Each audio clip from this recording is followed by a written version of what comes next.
Hello, everybody, and welcome into the Pigskin Project YouTube channel. I am Matt, joined today, as I always am, with my co-host Ben. Um, Today, continuing on with draft rankings. Today, we're hitting the receivers in a loaded receiver class, as you'll continue to hear over and over and over, and probably even next year and the year after. It's just the way the nature of the position grows. But Ben, how are we doing? Yeah, I am doing great. I mean, we specifically put this one right after the combine. That way we can get, some of the more hard numbers there. The big thing is everyone's just fast now. Like that's just the thing. Like this was the fastest combine we've ever seen. I mean, like across the board, whether it's wide receiver or elsewhere. So everyone's just fast. And this is, I guess, just the day we're gonna live in now. Yeah, I mean it's a little cherry picked, Yeah. but still, it is cool. It is cool to see putting it on online to say that almost every position except quarterback, which we had two guys run sub 4.4s. What did Haynes King run? Like 4.47, and then Yeah. Taylor ran sub 4.4, and quarterback wasn't the fastest it's ever been. That was something, but overall, very fast at the combine, fast track in Indy. But let's kick it off doing some receiver rankings. We'll start with some honorable mentions, just guys to of note. There's not really a ranking besides their name, at least for me. Just guys I want to have mentioned. Probably, I mean, if I had to guess, like these are day three players to me. Not much expectation for them to be, instant impact players. Someone similar that we talked about last year was Dante Thornton. Like Yeah. Kyle Williams was someone on this list for me last year. So to kick us off with that, I have Brennan Thompson of Mississippi State. He is someone who missed the cut for me. I know there's a ton of people who really, really like him. I do really, really like him, but I do have pause for the small, very top end speed guys. I just Yeah. don't have that, overall affinity for them to be like volume pass catchers. But what Brendan Thompson does in stretching the field over the top, I think, is a very valuable resource. You see what Rashid Shaheed is able to do for, the Saints and then the Seahawks on a playoff run. There are places for this guy to go and really just, stand out. But I also don't want to sit here and say that I'm, pounding him in my top 50. So, but who was No. someone you had on this list? Yeah, I mean, I have again a whole bunch of different people. I mean, I have four incomplete grades, and then like another four guys who like I just due to the nature of the rankings we won't like talk about, and due to that nature, I'll talk about like one of the guys that does have a grade for me, and it's literally the guy that just missed the cut at 11, and that was Bryce Lance. I really, really, really enjoyed Bryce Lance. I mean, it truly is just the height, weight, speed, or more Yeah. just height, speed for him. It's not quite the weight there, but I mean, his ability to just burn and be tall, be aggressive at the catch point. He tracks the ball very, very well, but there'll be a place for him. I mean, the obvious easy comp for him is going to be the same guy that came out of the same school, and Christian Watson. But there's actually a guy later in the class that I think compares better to that. But I digress. I had a lot of fun watching Bryce Lance. And to be frank, I thought he bailed Cole Payton out of a lot of like sticky situations this past year. So it'll be fun to see what team ends up taking him because there's definitely a role for a guy that's as big as he is and as fast as he is. Yeah. I mean, some other names to mention, Ted Hurst was a big name at the Senior Bowl. Big bodied X receiver out of Georgia State. I had Antonio Williams on this list, the Clemson receiver, the slot exclusive Clemson receiver. Had another productive year, but again, kind of fell on the Clemson curse of everybody just didn't really perform. But there are things to like about him. Malachi Fields is on this Mm-hmm. list again. One of those just big bodied X Big. receivers and can you separate at the next level? And then Jacoby Lane was someone who I don't know.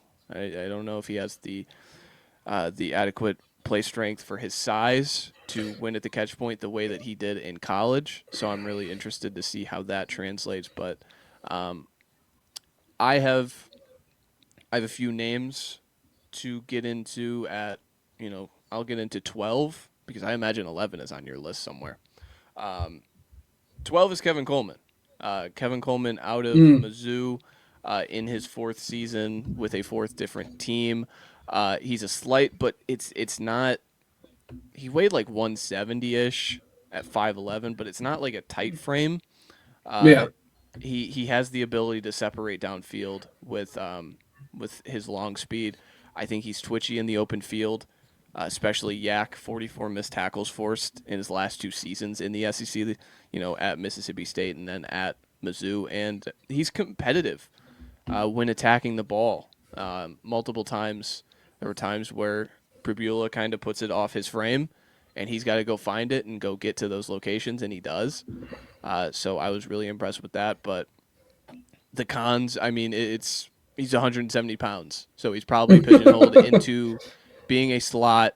Felt pushed off his spot multiple times. Yes. Running up the field, and then the other thing is like this was it's hard to explain, but he takes like an extra step, like some sort of like a gather step when getting out of like breaks, out of route breaks, and it kind of gives corners an opportunity to break on the football. That makes sense. Yes. Felt like I was nitpicky, but it was still something that I saw and just didn't love. I think in the slot at the next level, it kind of can get coached out of him to just be more urgent, but it was still something to mention. But I had Kevin Coleman at 12. He was one of the guys that had an incomplete grade for me just due to time. Didn't have enough games that I felt comfortable enough to actually throw him in the rankings. I mean, I think you hit the nail on the head there. The big thing is like the frame is a big concern. Like he's just like a smaller dude, doesn't have a big wingspan, as you said, 170. But he plays bigger than his frame, which is fun to watch. In terms of like cons, the other like big one that kind of popped off is like he can make guys miss, and he has good yak when you look at it like that. But he's a guy that will not break an arm tackle. He'll go down on first contact. And like, again, he's good at making you miss, and he'll get yacked that way. But as soon as someone lays a big toe on him, he's down on the ground. So. All right. Who did you have up first?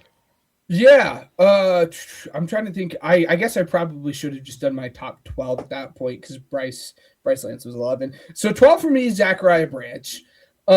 He was a guy that I had told you kind of before the show, he was the one who's offered me the most conflict. There are people that will have him ranked, as the 7th or 8th best wide receiver. I could absolutely understand that. And there are guys that have him ranked as the 15th best wide receiver. I could absolutely understand that. My biggest fear is when you draft Zachariah Branch, you're just getting a gadget player because he has legit top end speed and acceleration. He's great with the yak. He has that for days. And that's why you're going to see them just do like swing passes, slants, all that different stuff.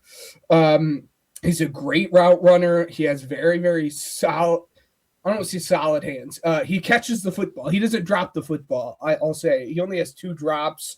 But then that starts getting you into a little bit of the concern. I know he only has 2 drops, but he's not a natural hands catcher. He uses a lot of the forearm. He uses a lot of his chest. The route tree is of some concern for me. Yeah. It's tough because it's a lot of the Georgia scheme of it all and how much of it is Zachariah Branch can't run this versus this is just what Georgia likes to do. His body language, half the time he feels like he doesn't want to be out there. And then I found it odd for a guy that was as good at yak as he is, he's jumping every single time. It could be on the spot, on the money, and he will still jump. The ball gets to him and he'll do a little hop and catch it. and it's frustrating because it hinders his yak ability, and it makes you want to like scream and yell because you're like, you are very quick, you're very fast, you can get to that top speed in a matter of a blink, but you're hindering that because every single time you're like your momentum's just gone because you're just doing this little like hop step every single time you catch it. And then he's just like he's a smaller guy. He's not very big. So I have him again at 12.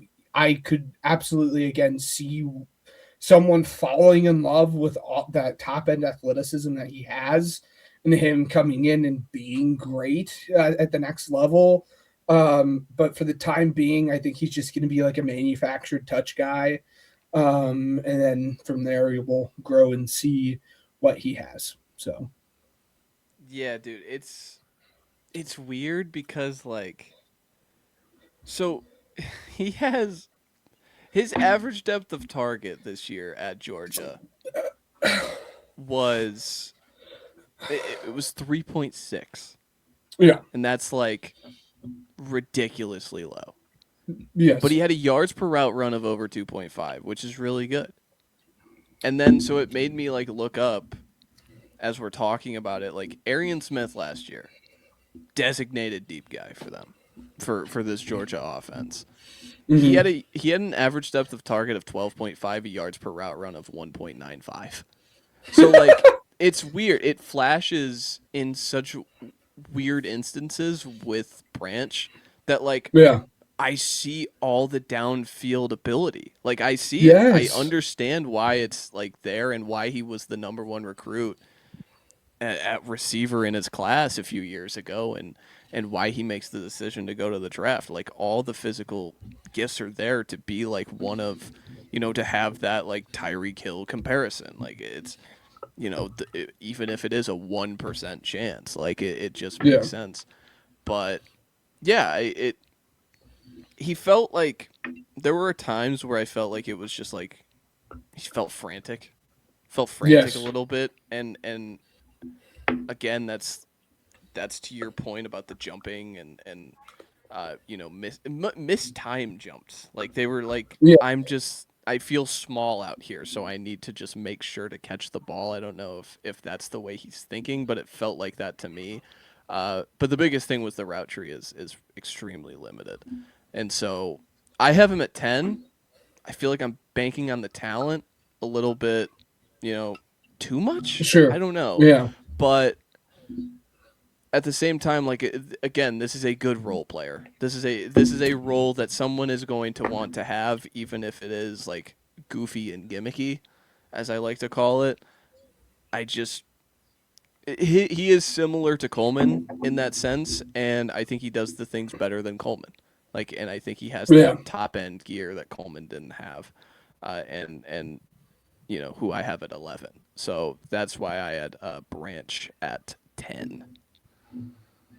Okay. Who do you have at 11? I have Elijah Surratt. I have him Okay. just behind. Again, just a very in control player. He is, and Yes. for how big he is, just a big, strong flame with controllable and savvy routes is the way I described it. Yeah.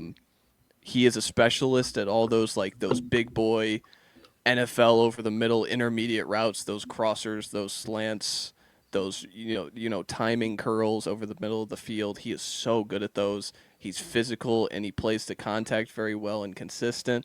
And he's like hilariously good at the back shoulder and fade throws.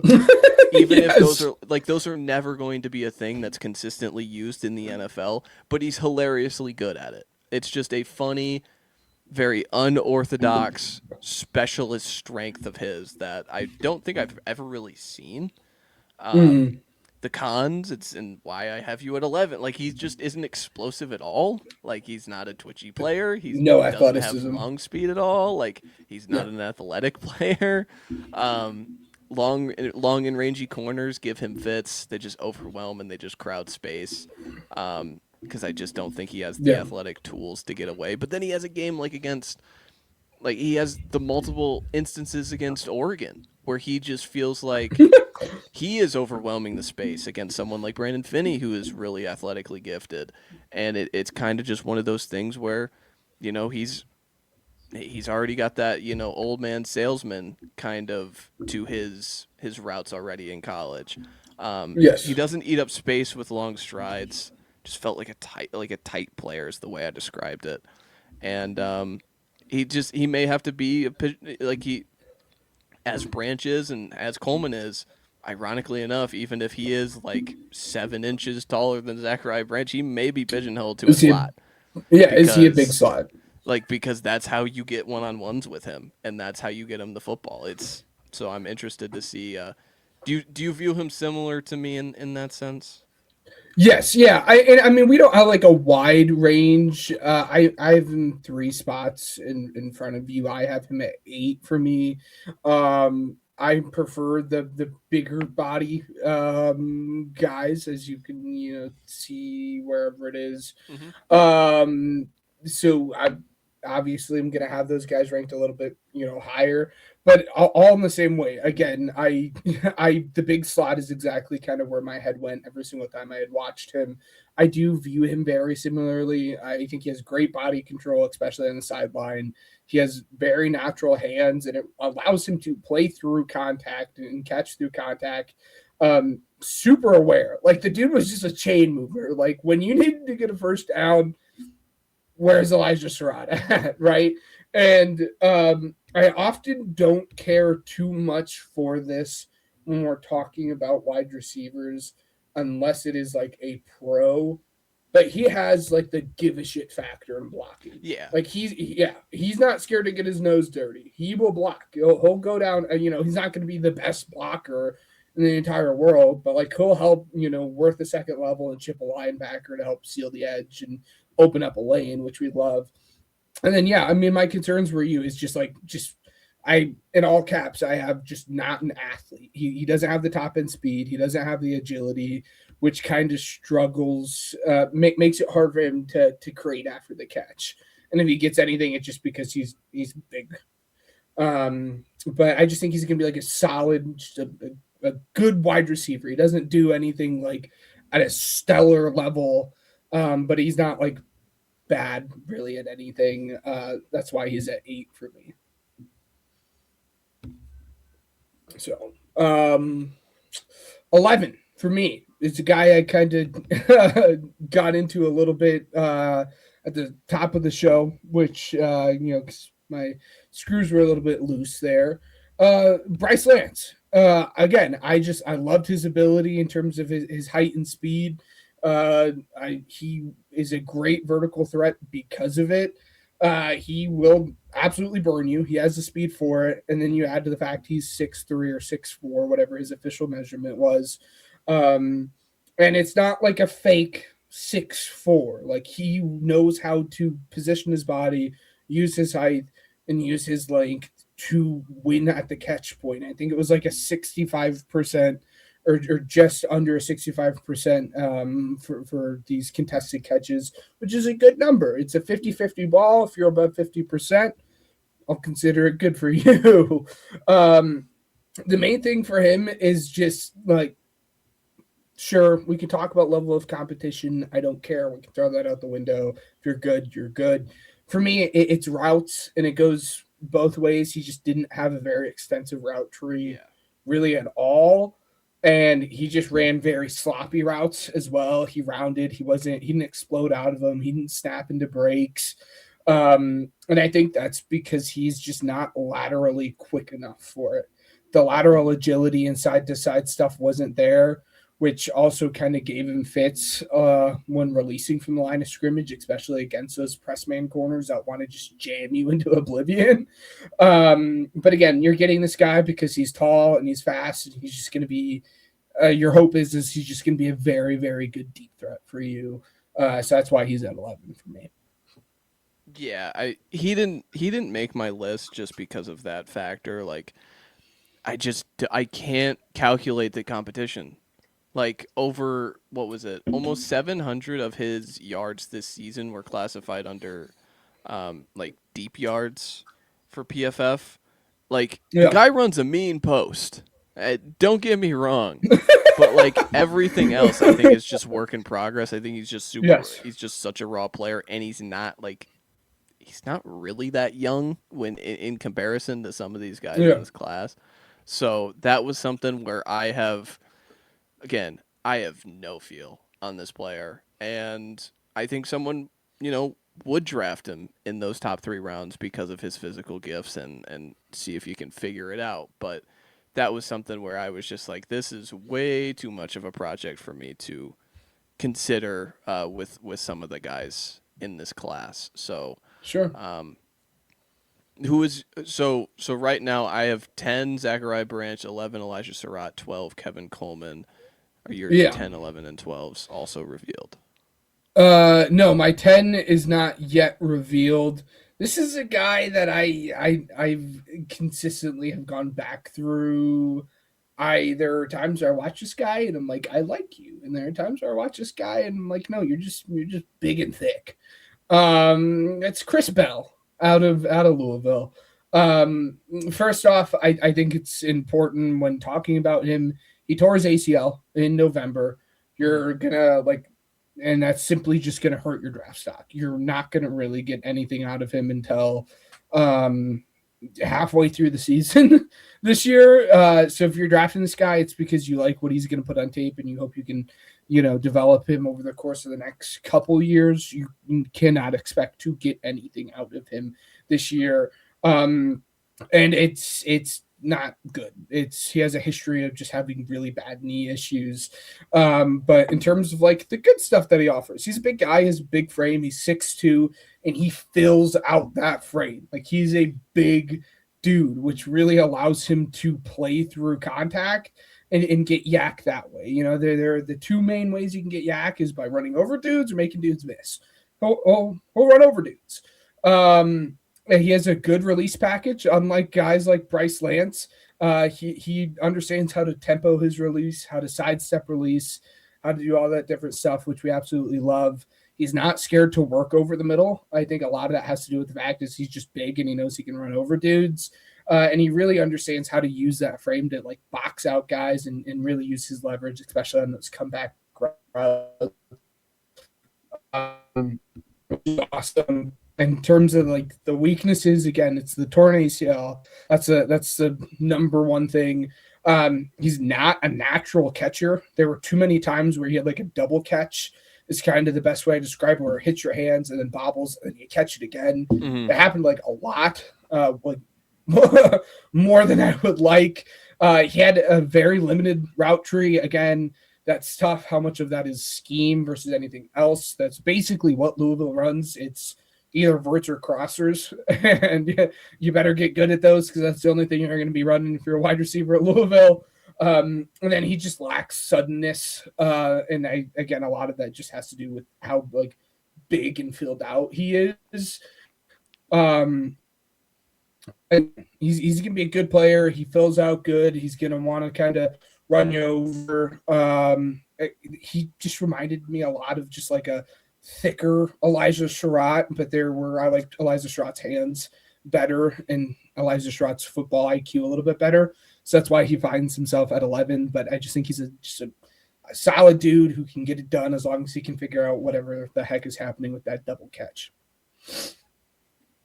So this is who I was interested in. I was interested to see your ranking. Ben, I have him at 5. I am. This is again. It's maybe one of the weird things, weird affinities I get with receivers, but so he's huge, dude. But he has acceleration. He has acceleration that's in the best in the class to me. There are times when he gets the ball and he is out there. He gets rolling, dude. And I would want to see what a 40 time would look like on paper for him just to get it in the hands, but mid 4.4s, I don't think I'm pushing a limit there. It's pretty incredible how he gears up, man. I think his frame gave him a very gave him a plus in yak opportunities because he's just bouncing off safeties pretty consistently. I thought he was Yes. I thought he was an intelligent route runner. Just like when he runs in and out of like runs those in breakers and then he gears down into zone spots pretty consistently, attacks blind spots. Hmm. The backside balls he just swallows up, similar to like the way you described Surratt. Um, the play strength, like everything about this, like everything. I just kept checking boxes with this player. The cons, top end speed, all the way, like vertical separation is going to be something that Mm. I think with a lot of these guys, I just continue to be like, I don't know, and he's one of them. Um, the footwork gets best I could say is it gets choppy, and out of place when he's navigating press coverage. When he's kind of pushed off that spot, he doesn't say parallel on his path. And then short area routes, short area stuff, I think is just going to limit him just because of how big he is and how physics work Sure. with someone Yeah. being that big and thick, like you said. But I am the torn ACL. I know it's a thing, Does the and it's a double catch not scare you? Like not too. again, I that was what like spooked me more than again the ACL, sure, but like I it think was the double with a catch more lot of than anything those, that scared a, me.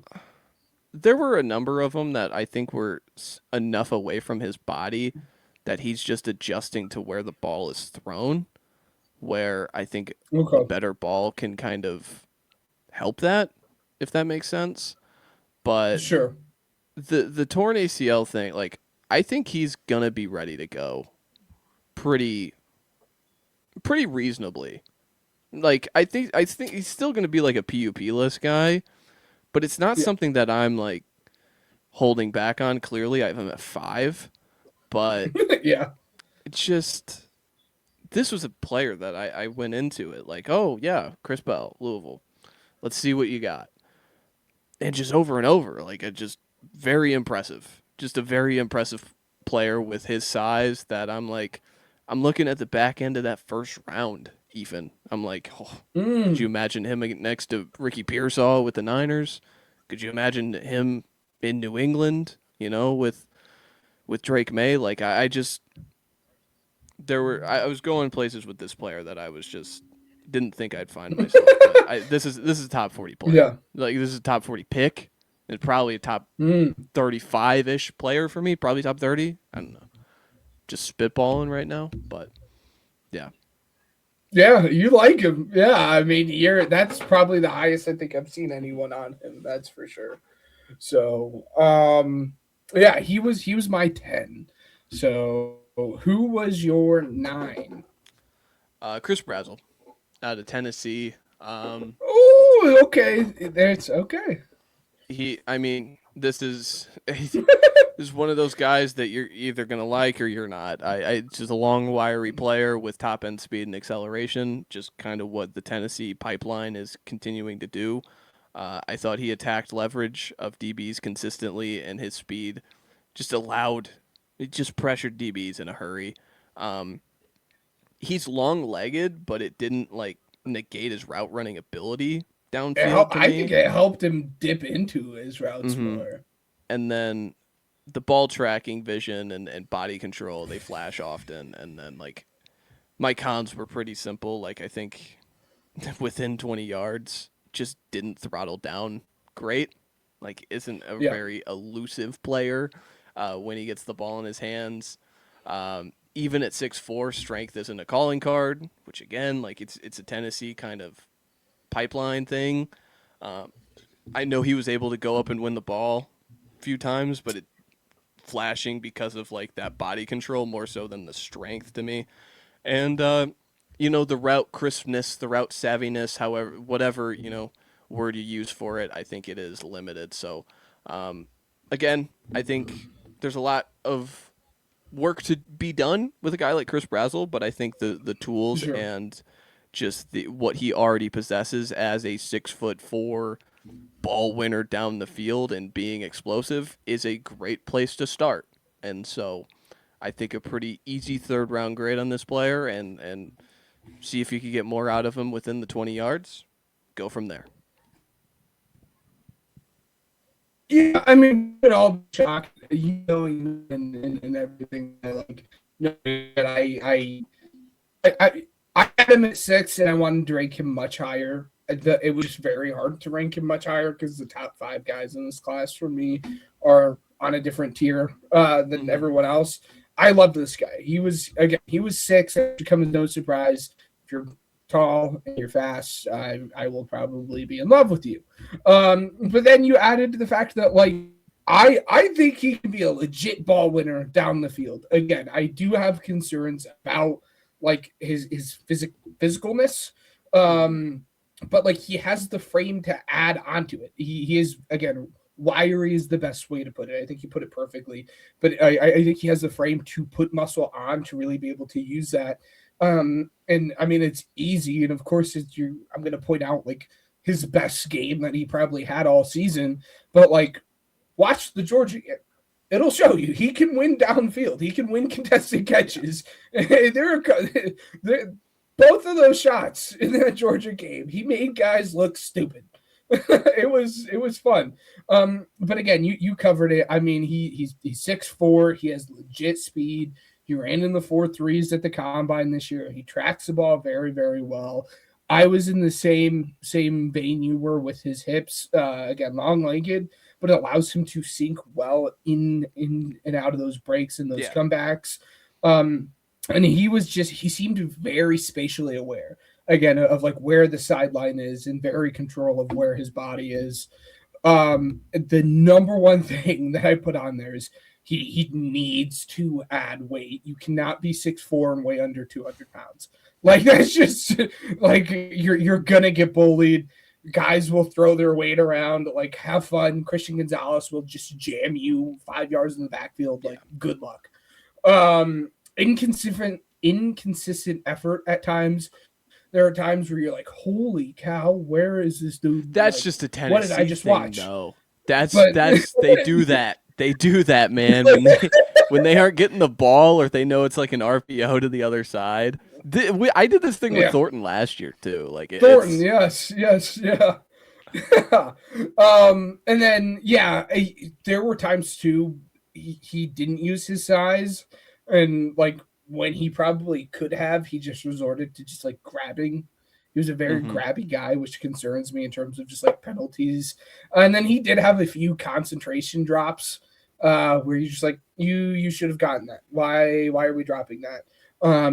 But again, I had mentioned the Christian Watson when speaking about Bryce Lance, but that's who I truly think Chris Brazzell can be. Just in terms of everything that he offers. I think that's kind of in my mind a very, very good comp for him, just because of, again, his ability to win at the catch point, control his body, how fast he is, how big he is. So yeah, he's number 6 for me. I loved him. My number 9, which you're either going to be right here. This guy's either going to be number 8 for you, or he's going to be off your list. And if he's off your list, it's going to hurt me a little bit. But Jeremy, his weaknesses just got all deleted. Anyways, Jeremy Bernard. He's number 9 for me. I love Jeremy Bernard. His weaknesses got completely deleted. So I'll just talk about everything that he does amazing and hope that Matt has him ranked and Matt can talk about what he doesn't do well. But no, first off is this dude he's the best way I can describe him is he's just a technician, right? He has great hands. He has 3 drops on 233 targets across his 4 years at college. That is a fantastic runner. Kind of the same way I just talked about Chris Brazzell. Jeremy Bernard is very aware of where he is in his body among the field and where the sideline is. He tracks the ball very well, and this dude can get after it. He has a very smooth and quick transition from being a receiver into a runner. I'm not he's not a great runner. That's one thing I do remember. He's not the quickest of guys, but the transition from being a catcher into a runner is very, very good. And then he plays through contact very well at the catch point. Good contact balance. Again, from like the main thing that I can remember from him is he's just not the most athletic guy. It's not like this super sore spot where you're just like, oh my gosh, like you're super slow or you're super unagile. He's just not like top end fast or top end quick. When he does yak, it's gonna be because he's physical and breaking arm tackles, not because he's making you miss. But again, the best way I can describe it, he's just a technician of a wide receiver. He knows where he needs to be at all times. He has good hands, good body awareness, tracks the ball again very well. I really enjoyed watching him. It was just very refreshing tape. He doesn't do anything at like this amazing level, but he doesn't do anything at like a really bad level. Like he'll be a good wide receiver to do it all for you. Yeah, I had him 7 for the longest time, but the last minute I made the switch to 6. So him and number 7 I think are very close, and when you see who number 7 is, it makes sense why Germany's going to be ranked a little ahead of him. But yeah, he's just a smooth football player. I don't think there's anything that you can really go wrong with it. You just watch him, and it's very smooth and precise in what he does. Just in space, the way he just the way he strides all together in one going motion, it just gives you that ability just to tempo routes really well. And that was something that, again, when you are not the athlete that some of these other guys are, you kind of need to be the best at everything else. And I think, again, spatially aware, zone coverage, blind spots, he gets in those very, very well. He transitions in and out of routes just very simply. He had some fundamental strength at the catch point. Just the focus of like his hands and his eyes are doing the same thing.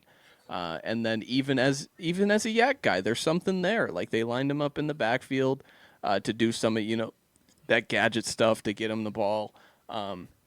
Because he was their best pass catcher this season. And I think that play strength plays to what he's able to do after the catch. The cons, number 1, vertical separation.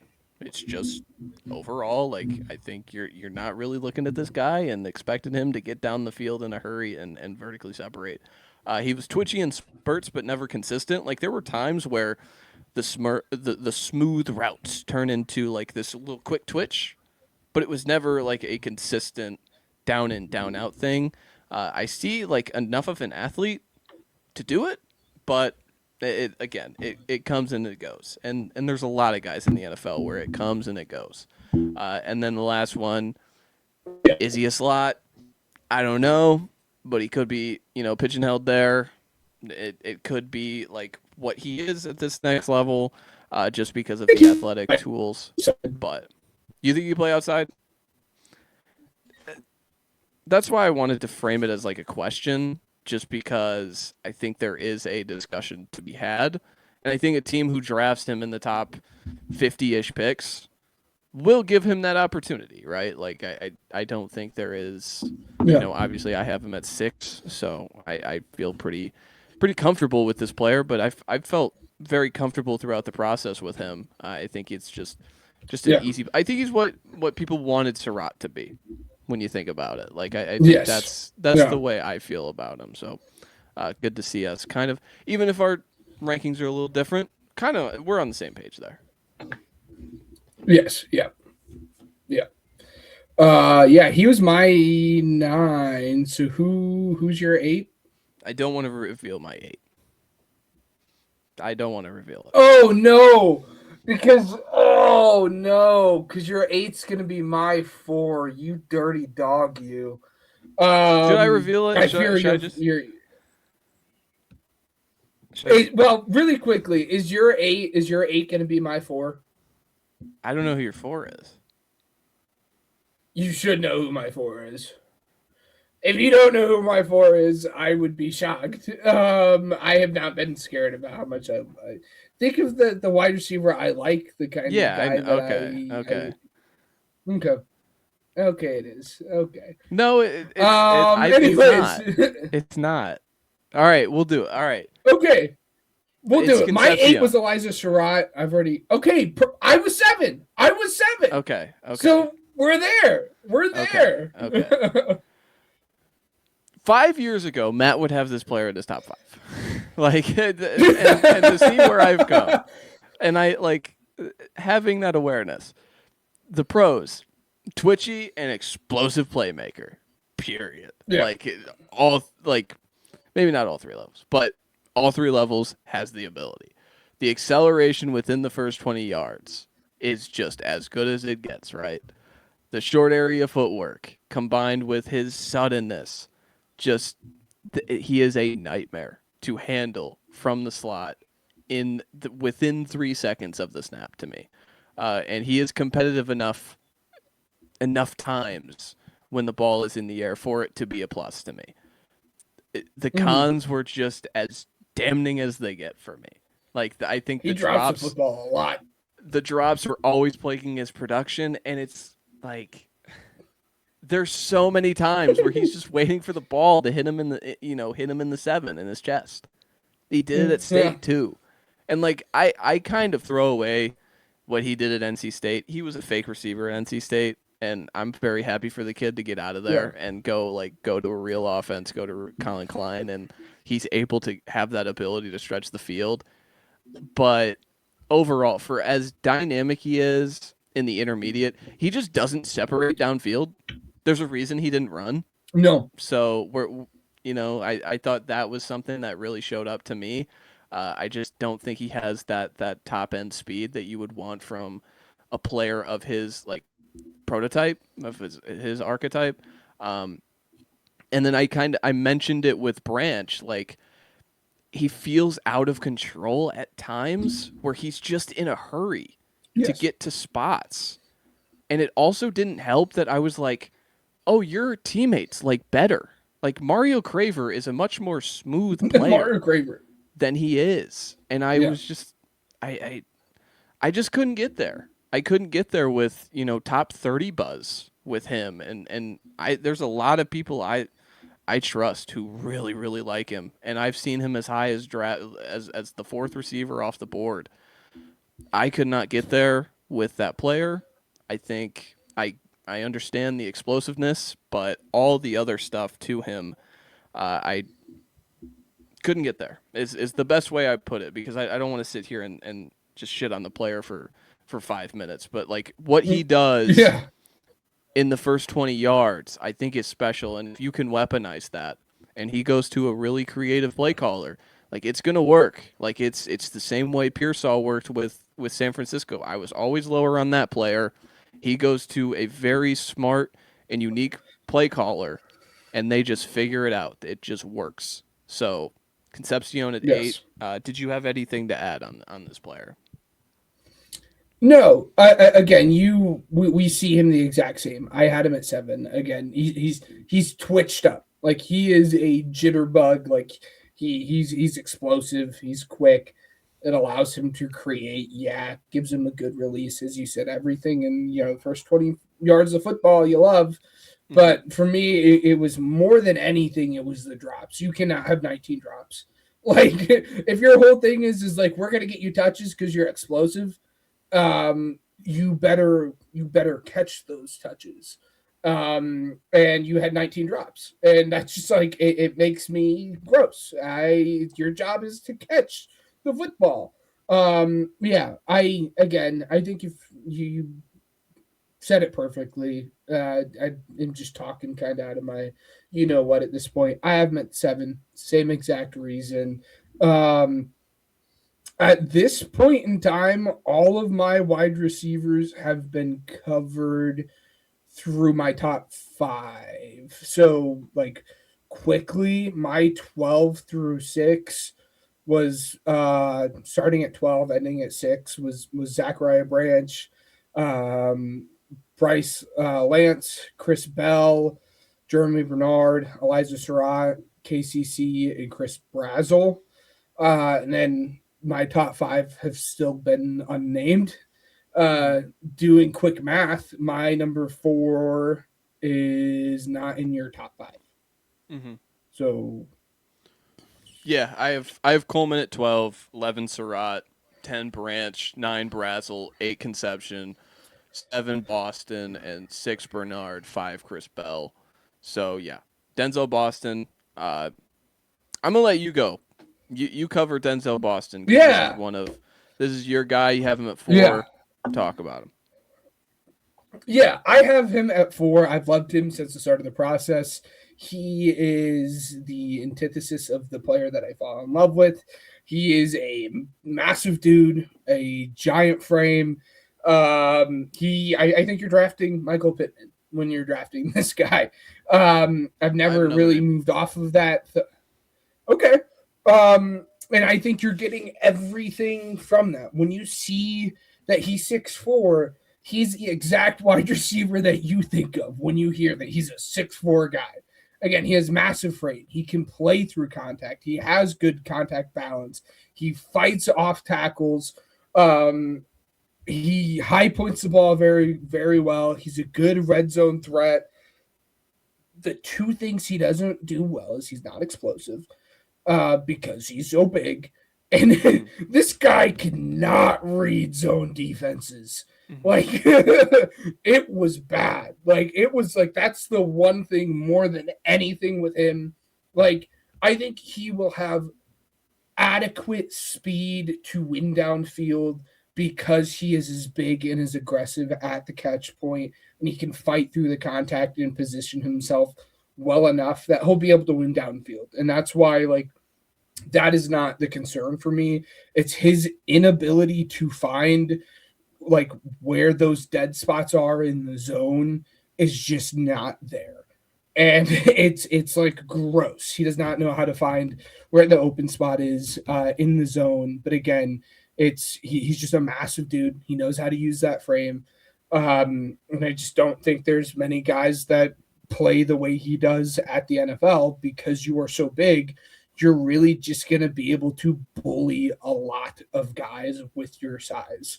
Again, the athletic stuff isn't there. He's not the most quick guy. He's not the most sudden guy, but it doesn't matter if he's just going to box you out and go over the top and just out rebound you is the best way that I can kind of describe him. That's why he's at 4. I think he just like has, I don't want to say elite, but like he has that elite frame and knows how to use it. And like he has that trump card. And I'm not worried at the bare minimum he's going to be able to do that in the NFL. Even if he can't find anything else, he's just going to be able to go over the top of you. And that's why he's number 4 for me. Yeah, so he's, again, I'm lower. He's 7. I see him the exact same way as you. I think he is a ball-winning threat.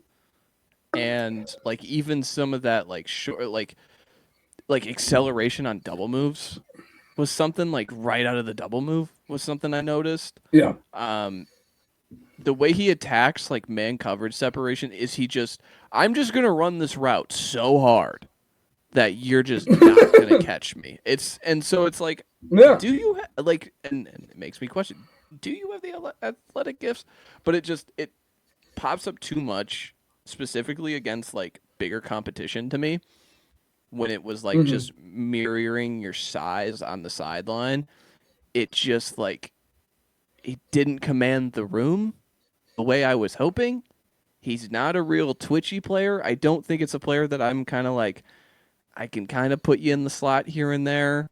The route tree felt limited with those long speed questions, so I kept coming back to it. Yeah. Like we're just doing the Keon Coleman thing again from a few years ago. I don't think he has the drop issues, though. I think he attacks the ball infinite, 10 times over better than Keon That's Coleman. fair. That's the deciding factor between me and Keon Coleman is you're just getting Keon Coleman who can actually catch the football.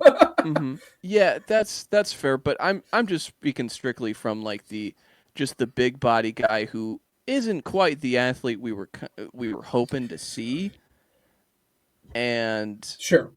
what that downside looks like. That downside is a truly like unplayable player, and Yeah. it's interesting to kind of view him next to players in this class because there are guys with maybe not the 6'4" size outside of like Brazzell, but there's not a lot of small dudes in this draft class.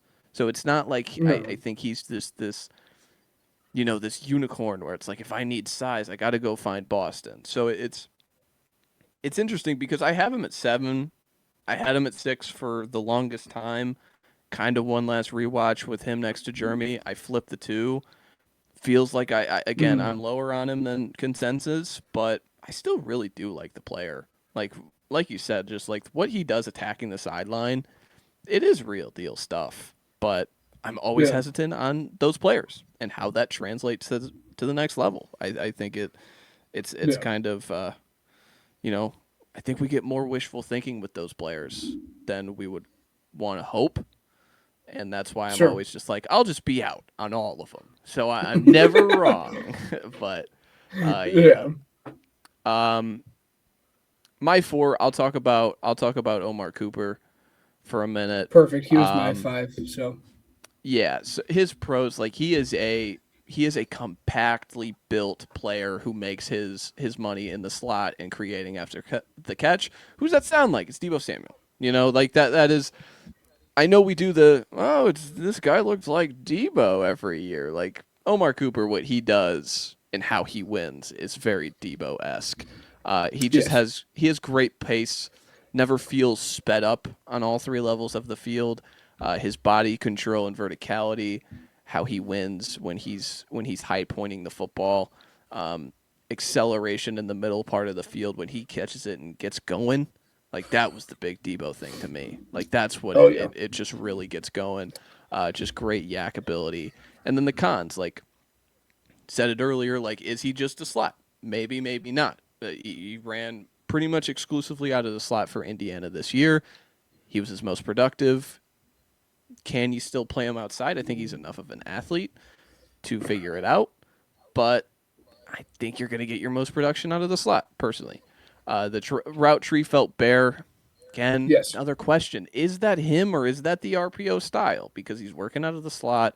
A lot of that stuff is going to be in its own little box. So there were flashes of other things downfield, but we'll let the next level answer that. We'll let the next team kind of answer that. I think that was Indiana's kind of premise, which they're trying to win a national title. The catch radius overall like felt limited. That was something, Yes. and then this is the last one. Why I think he is a slot. The explosiveness just felt slot oriented when he was able to get those free runs consistently. It just felt like never a question to get down the field and get urgently down the field and get to your spots where I think if you are lined up on the outside, those can be deterred consistently by long, rangy corners, which you're going to see at the NFL level. Because I kept how I imagine teams this year. I like to imagine them against the best outside corners. So I'm like, how would this guy fare against Kamari Lassiter? In just straight cover 3. And I'm just like, man, Lassiter would kind of eat this guy up, in my opinion. So I kind of want to stick you inside. So Omar Cooper was someone that, again, I felt early on, but then everybody catches up, and I'm like, oh, yeah, I like him in the top 25. I'm not going higher than that. Like, he can sneak into my top 25. He could be a first-round player. Anything above that, I'm a little hesitant on. Yes. Yeah. No, I get it. I love Omar Cooper. Obviously, he's gonna hold a special place in my heart. He's 5 for me for everything you said. The big thing is just like really hitting home and highlighting that contact balance. Like this is like 99th percentile, A plus. There are very few people that have shown his contact balance. He will get hit, in the chest, and then a yard later get hit in his thigh, and still manage to stay on his feet and continue moving forward. It is something that you do not see out of many players. The two things in terms of his weakness that you didn't mention, and the stats will tell you otherwise. And I understand with this specific player, I am definitely I try to do my best to look at him from an outside, non-biased lens. Mm-hmm. But there's still they'll still be, it'll still creep up. I do have the concentration drop concerns. There were times where he was specifically on the slants, like more than anywhere else, because when playing on the outside, like he was able to really show great hands.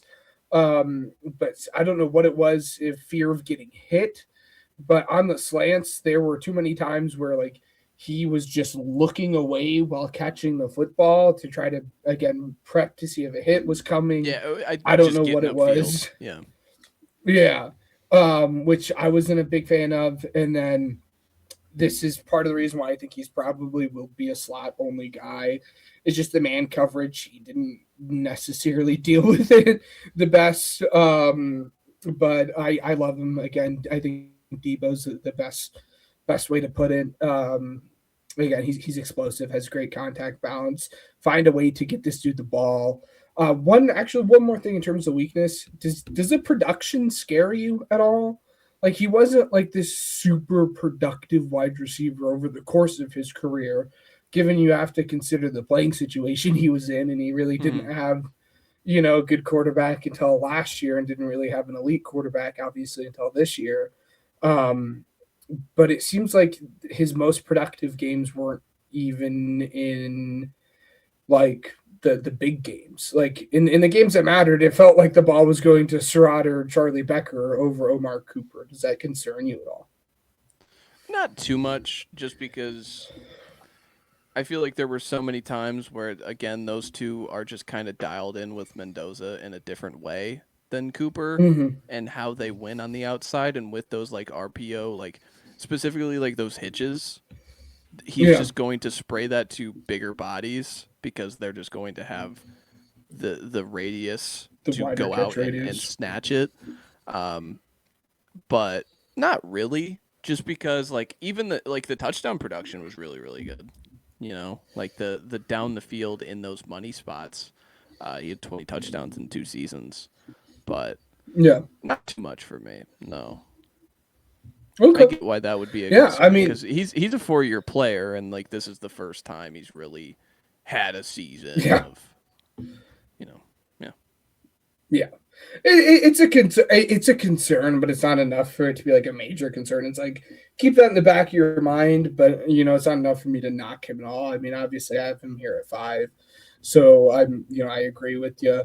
Um, I mean, now we're moving on to the top 3. This is where it gets really interesting because I think this is where that next level of like tier separation is. Like, it is definitely these top 3 guys. And I mean, before we get into it, like I'll outright say rank them any way you want. Like you can have them any way you want. For me, it is like in any order. It does not matter to me. They're all like that good of a prospect level, and that equal to one another. Um, I don't know the way you went about it, but 2 of these guys have like concerns that we obviously don't have like access to. Like in Jordyn Tyson, it's like the medical concerns, and we don't know how the medical stuff checked out. And then for Lemon, there was like he just interviewed really bad with teams. I know he interviewed really bad with the media. I don't know if you played that into a factor into your rankings. I personally did not. But I don't know if you did. The one for Tyson I did. The one for Lemon I did not. No. Gotcha. Okay. Do you want to kick it off? Do you want me to kick it off? I'll kick it off. So Yeah, number kick it off. 3, I had Tyson. I had Jordyn Tyson at number 3. Adam at 1. His positional versatility combined with 6'2", 200 plus frame, as easy as it gets. He is The way I could describe it, he glides off the line of scrimmage, dude. Like, he is so smooth and elusive when he gets rolling. He gives himself head starts against man coverage when he's just not touched. Like, that's the best way. He just glides. And the ball skills and body control show up constantly. Like, the body control is ridiculous. He just hogs space at the catch point. He wraps leverage in man coverage consistently. He has aggressive play strength to go and find the ball, especially like these past 2 seasons at Arizona State. I think he's a separator at all 3 levels of the field. I don't. Jordyn Tyson is the best receiver in the class to me. Like, Yes. there's no doubt about it that I think this is one of the players that can push to be a top 5 player. But you get into the cons. The number one thing I had to go on is like the medical history. The medical history with him is as bad as it gets. I'm just gonna say that. At Colorado in 2022, he tore his ACL, MCL, PCL. So 3 ligaments in one swoop. He missed most of the 23 season. 2024 broke his collarbone, missed the playoffs. So those high leverage games against like Texas and the Big 12 championship, he's not around. Broken collarbone, that's nothing. That that's a broken bone. That's repair a broken bone. Go from there. Yeah. 2025 though has this weird up and down hamstring injury that he misses he's misses 4 games. And then has like limited snaps. I think he played like 5 snaps against Arizona in the season finale. His like technically senior night or whatever. Yeah. Hamstring injuries don't just go away tomorrow, right? Like those are a thing that, it always lingers. And so Tyson, this is what it looks like, right? Like, and then this was another con. Like, he had drops all over his 24 stuff, like going into like when I did the over the summer. It's like, oh, that's a big drop issue. Not even a problem in 25. So again, limited size. Like, and even he bailed out Levitt multiple times. I thought Levitt took a step down too. Yeah. He got even better. So it's like, this is what it looks like. This is what like an engine of an offense, like passing offense, looks like. This is what one of them ones look like. A guy who's a consistent 1,000-yard receiver, a consistent Pro Bowl, a challenger for All-Pro. I will admit all of that. There was a world where he is just not on the field at Week 9, ever, and I'm so terrified by that I had the other 2 higher than him. That's simple. I have very limited questions on what he can do on the field. But off the field, I don't know if he's going to be able to get on the field. So it's interesting. Yeah. You touched on really everything that I possibly could have wanted. It's a medical, it's the 2024 drops, and then the one thing is that he has a slight frame. That I want to like add some weight, but like I'm just very like nitpicking and just like looking to say something at that point. To me, this guy is just smaller than Devontae Smith. And when I watch him play, like that's the exact play. That's a good one, yeah. I like, see my mind when watching him. Yeah. He is my number 1 for literally all the reasons that you said. But again, it comes back to the injury concern. I've battled with, do I want to put him at 1 because he's the number 1 player? Or do I want to put him, just as you did at 3 because of the injuries? I don't know. I went back and forth because, I mean, it goes back to, like, injured college players are usually injured pro players. It's tough. I love the talent so much. Again, he really has, like, just nitpicky issues aside from the medicals. He's number 1 for me without a shadow of a doubt. Again, he did everything just fantastic. He's a great route runner, as you said. Smooth, understand how to throw it down, smooth out of break. Was very good catch point.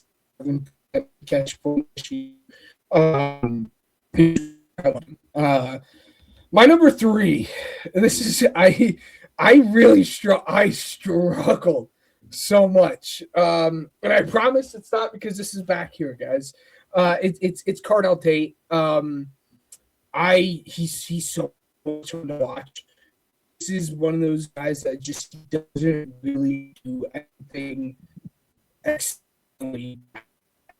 Like he might be slow, like that might be like a concern that people have, but like on tape, he was a fine vertical weapon. He won downfield numerous times. Like at points in times, it felt like they preferred going to him over Jeremiah Smith. So like it does not concern me. And then the agility, like he's just not a very explosive and agile player, but everything else is very good. He has excellent body control. He knows how to sell his routes. He knows how to make just some of the stupidest catches you've ever seen. Like this dude is an acrobat while in the air. Like he is amazing at the ability to do that. And that he has natural hands. He's going to do everything great. He has a long frame, which allows him to be very good as a contested catcher. He's not scared to go over the middle and take a hit from someone, as we've seen numerous times over the course of the season. And it just goes back to like I think he's just going to be like a good solid rider. There's just not a world where I think this dude is going to be bad. It's just like point blank period. I think he's just good. He's everything that you would want in terms of down the field. It was fun to watch the 25 tape compared to the 24 tape, just because of like how many weapons OSU has. And it was just very much like, sorry, buddy, like you're just not getting the touches. And it was a lot more fun to see, like, again, at points, he was the focal point of this offense because he just was doing everything right. And, you know, getting into the right spots in zone, selling his routes, as I said, catching the ball very good. He was not like the best yak guy, but he could do it when you ask him to. He's a 3 for me. He just does everything at an above adequate level. Yeah, he was one. I just there was too much to love at the catch point. But he's slow. He could be slow, Matt. I projected him to run 4.51 going into the 40. And he ran 4.53, and then shout out Adam Schefter. He was dropping some scout handheld times, which we should do that for every player. Somebody like you know what I'm saying, like. Handheld times are always like that. Like they're always going to be very interesting, and some teams don't go based on the combine like numbers. As silly as that sounds, they go on the numbers of the guys like who are timing. Like it just is what it is. And so, no, Tate ran what I thought he was going to run. He had a contested catch rate of 22 out of 32. Which is like over 60%. There's not many players who have ever walked into the NFL with that kind of profile. He attacks the ball. He wins the needed space. He has the body control. Just everything at the catch point is what you love from an ideal X receiver. The route running was very consistent with the way he just like he places his movements. Tempo always felt in control. He throttled into zone spots very well. He had good burst at the end of, you know, when he was getting to those spots, just like an urgent but not frenetic pace. And then, like the cons, is he ever going to be a consistent yak player? I don't know. He's kind of a slight guy. You know, the slighter frame coming in sub 200, I think is going to deter some people in the way that he wins. The way his legs, like he gives advantages to corners when he tries to get out of breaks. It kind of just allows corners to catch up a little bit. And then he had instances of just not being strong enough at press, like at the press point, which a lot of guys are going to have that issue, but the two other guys didn't, like in his class, you know, in his kind of tier, didn't. So I thought it was very noticeable to see those guys be able to kind of handle that NFL style where he, especially with his archetype, is kind of, you know, struggling to get there. But it's kind of just this George Pickensy, like at the catch point mixed with like someone like Calvin Ridley, you know, the way he just maneuvers down the field in his routes. as easy as it gets. He's a top 10 player for me. Pretty simply. And I Yeah. think that he's going to be drafted as such in the top 12 just because I think of these three, he's as clean as it gets. And that's kind of where I came back to. Yeah, absolutely. Again, it's these top three are going to be so tightly contested. Again, you won't get any arguments. Again, there's not Do you think there's any really. I mean, I we know how good JJ Smith is, but like, is there any fear of like he's never been the wide receiver one in his life, like, and he's gonna get drafted like if he gets drafted by Cleveland, you know what I'm saying? Like, is there Yeah, that kind of? Do you think there is that like inner fear, in a front office? As silly as that sounds, that could there be shouldn't be. okay. There shouldn't be because look, again, when watching him, there were like numerous times over the course of the season where he was the engine of the offense, especially early on before they got Bo Jackson rolling and everything. Where like shockingly enough, it's like we're gonna throw it to Carnell Tate and we're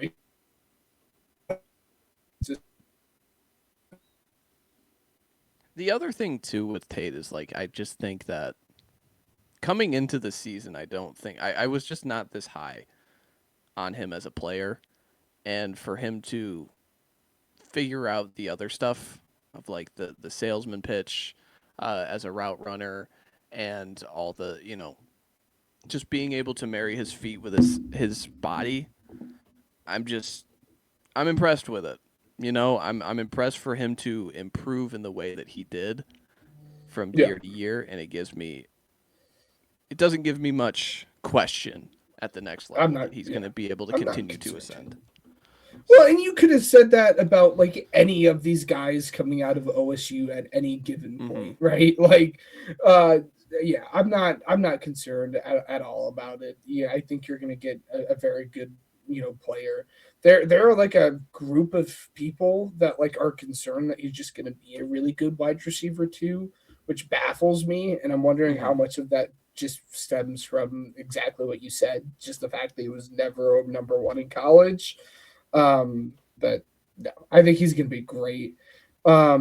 That leaves us with our number two guy, which is ironic that we both ended up with Makai Lemon here at two. Um, First off, before we get into it, man, that combine, he made me feel uncomfortable watching a lot of his interviews at the combine. But we're not here for that. We're here for Lemon and what he does on the field. Um, this is kind of like the reverse of what you said with KCC when you were like years ago, like he would have been like a top guy for me, and now he's all the way down here. Years ago, he wouldn't have found himself here just because of like the smaller guy that he is. And over the course of doing this, I've really started to appreciate like the guys that can just create consistent separation, and he can do that. He's a very very good route runner. And he has the football IQ that really allows him to do that, to find those spots, when to dip, when to tempo, and he explodes out of those cuts very smoothly.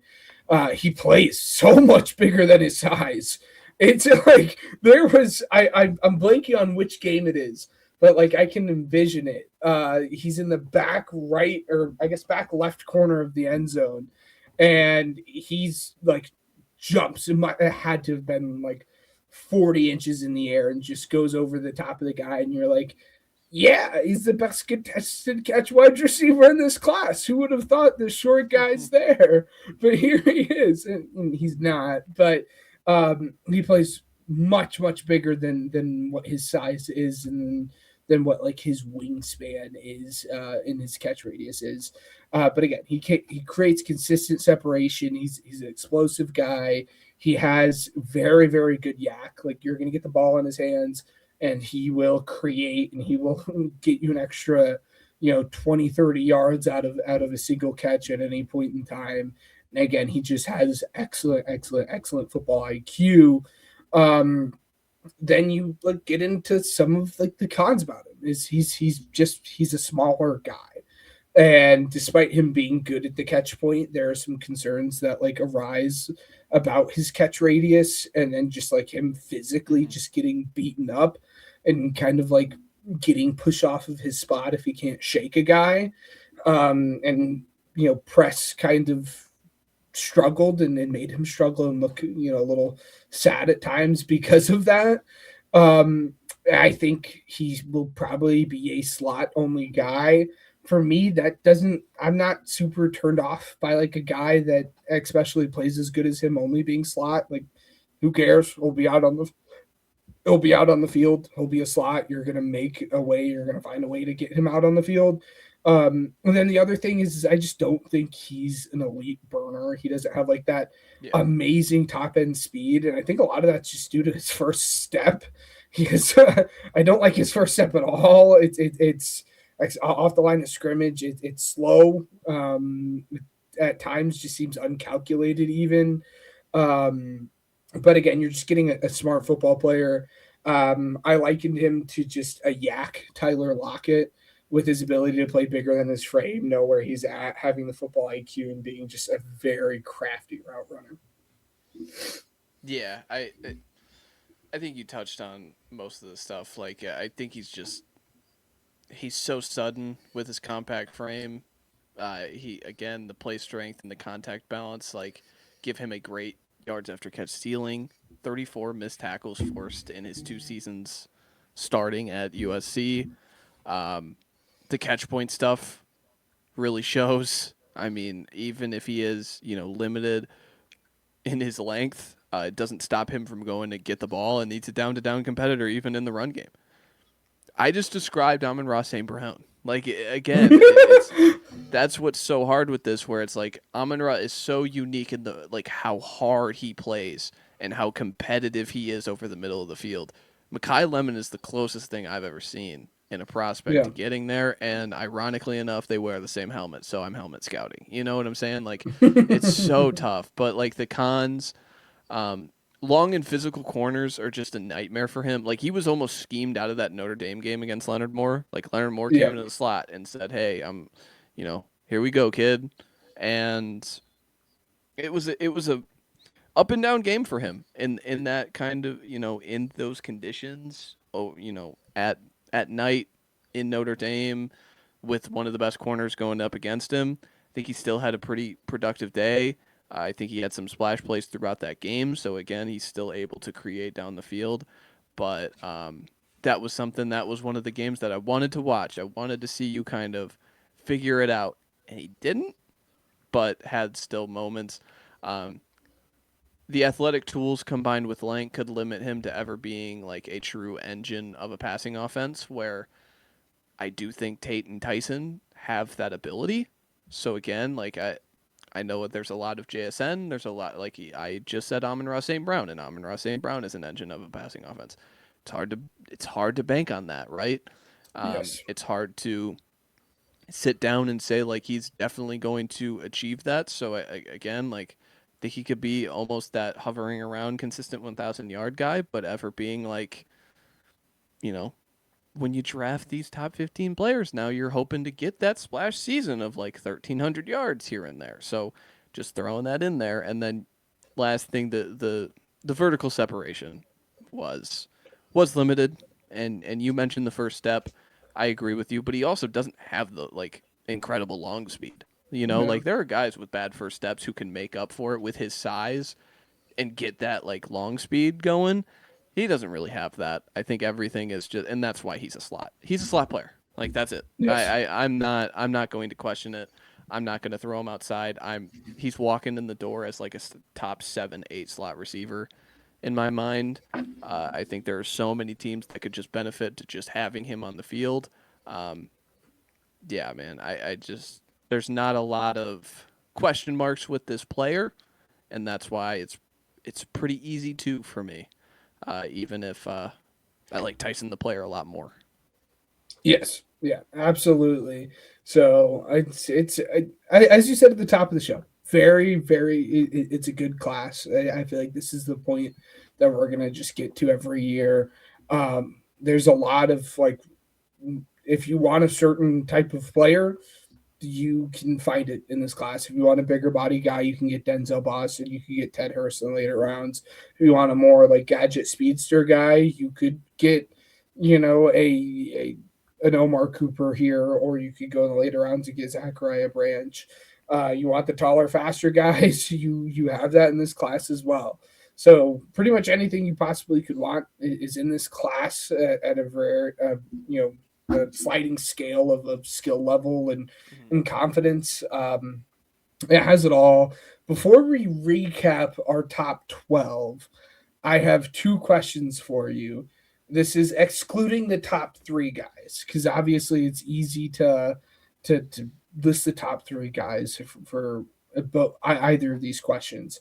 So, of everyone else that you scouted at this wide receiver position, who's the player that you're most confident that you're going to get a good return on investment from based off of where they're drafted? So you're just like confident that where you're going to draft them, like you're going to draft, let's say, this player in the third round, you're at least going to get third round value from him.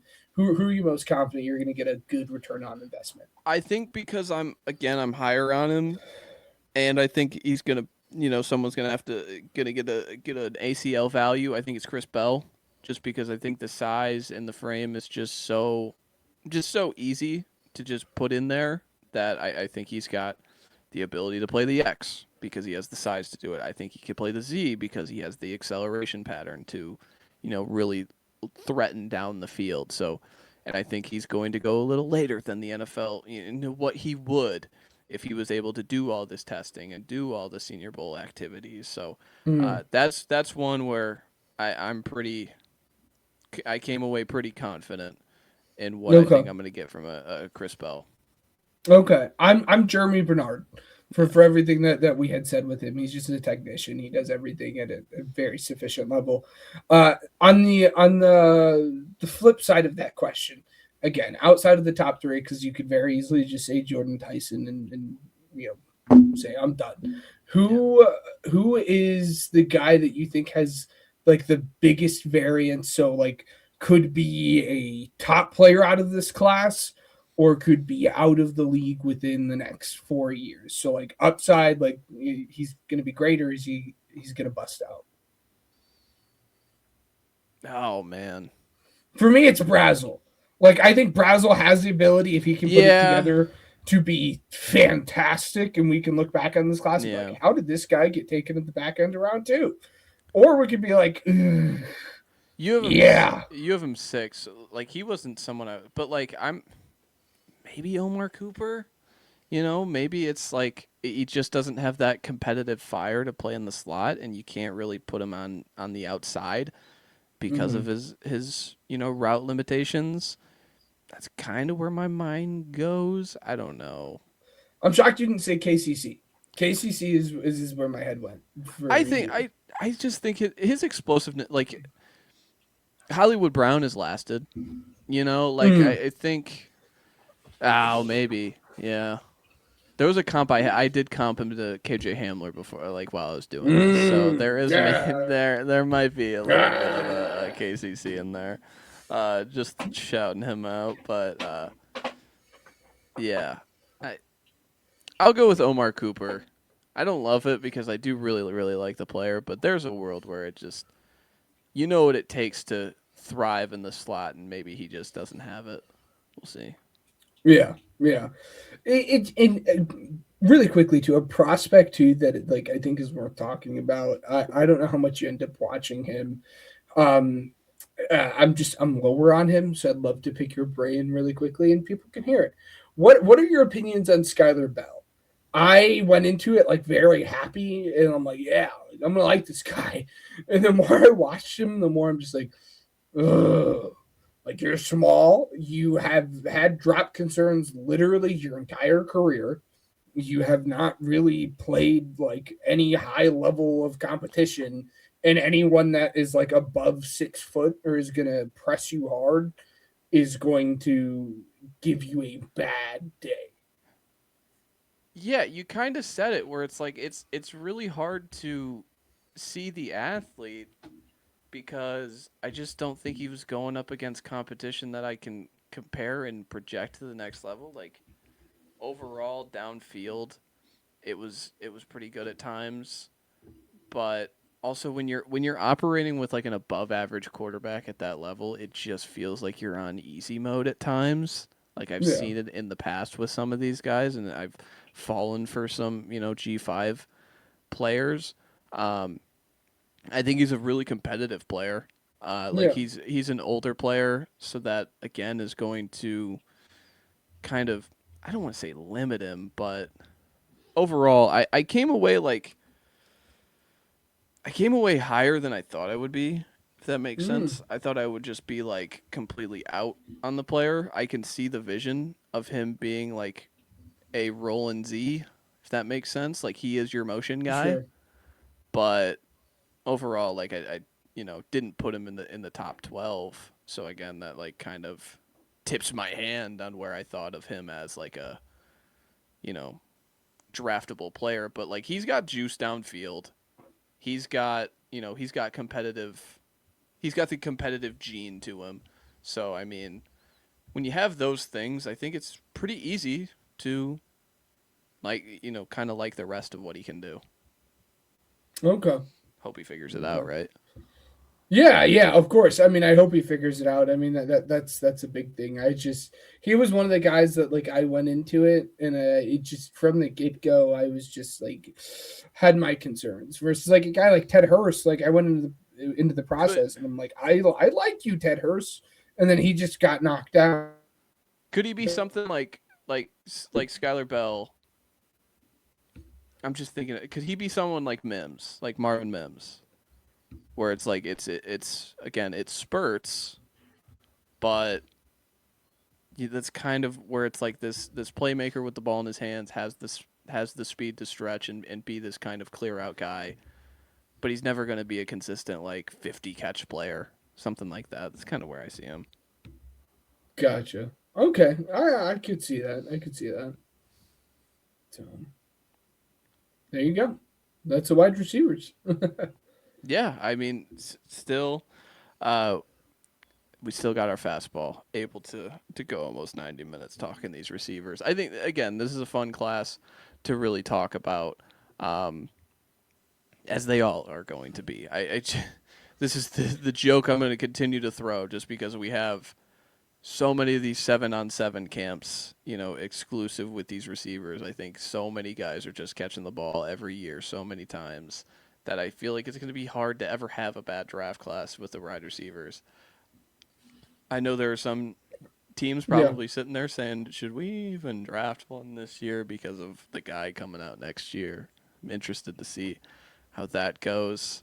Um, but overall, another very fun class, another very fun comparison with our top 12. Before we send it off, Ben, let's say our top 12s, and then we'll get out of here. Yes. Yes. Again, 12 through 1, starting at 12. Zachariah Branch. 11 was Bryce Lance. That throws me off how close those were. Chris Bell at 10. Jeremy Bernard at 9. Elijah Stroud at 8. KCC at 7. Chris Brazzell at 6. Omar Cooper at 5. Denzel Boston at 4. Carnell Tate at 3.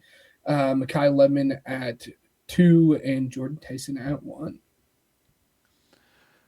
Number 12, Kevin Coleman out of Mizzou. 11, Elijah Surratt out of Indiana. 10, Zachariah Branch out of Georgia. 9, Chris Brazzell out of Tennessee. 8, Casey Concepcion out of Texas A&M. 7, Denzel Boston out of Washington. 6, Jeremy Bernard out of Alabama. Almost said Washington. 5, Chris Bell out of Louisville. 4, Omar Cooper Jr. out of Indiana. 3, Jordyn Tyson, Arizona State. Makai Lemon, USC. Carnell Tate, Ohio State. That is all from the Pigskin Project YouTube. If you have not seen our quarterbacks, if you have not seen our tight ends, go check those out. Next week, we are going to be talking, some running backs.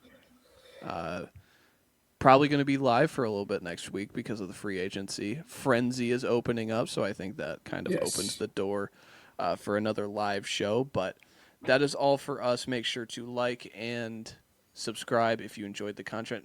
Make sure to comment. Make sure to leave your Yes. comments on what you think of this class. Do you think there is someone that we are exponentially lower on, exponentially higher on, someone that you just got that gut feeling that I feel like this guy's going to figure it out? Go ahead and show that to us. That would mean a lot. But that is all from the Pigskin Project YouTube. Thank you, and stick around for the next one.